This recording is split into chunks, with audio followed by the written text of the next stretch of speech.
Ben Beaton here. We're looking at an artwork of mine called Traces Tell Stories. You can view the artwork in the Artist Residency section in limited edition prints in benbeaton.com.au and getabstractwallart.com.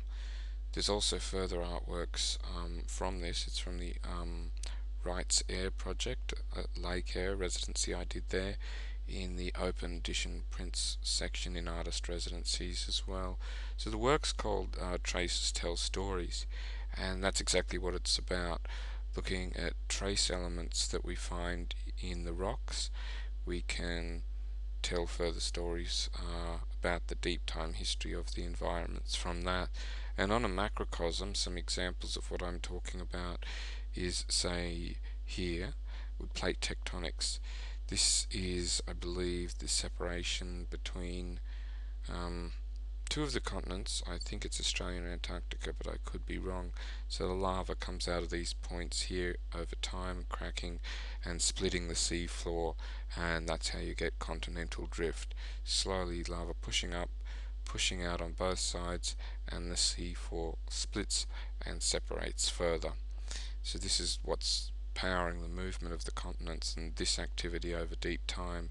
Here we can see Africa, South America, Antarctica, Zealandia, Australia, India, and the northern continents from Laurasia. So this is Gondwana and this is Laurasian. Once they're all joined together in a larger continent called Pangaea, and if you go further back still, there was another supercontinent called Rodinia, which in recent work has become a very real interest to me.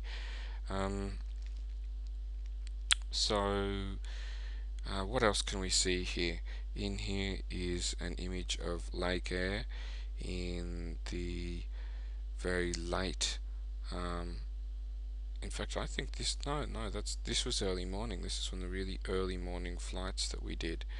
So Lake Air and the moon over this. This is a large drawing that I did up here. Atmosphere. It was referred to by someone as the Great Aerial Ocean. I read that in one of Tim Flannery's books. I think that's a great name for the atmosphere. So here's the arrangement of the continents, I believe, in the Devonian period. And here we can see in the afternoon, this was late afternoon, Lake Air again. So running down here, there's other evidence of plate tectonic activities.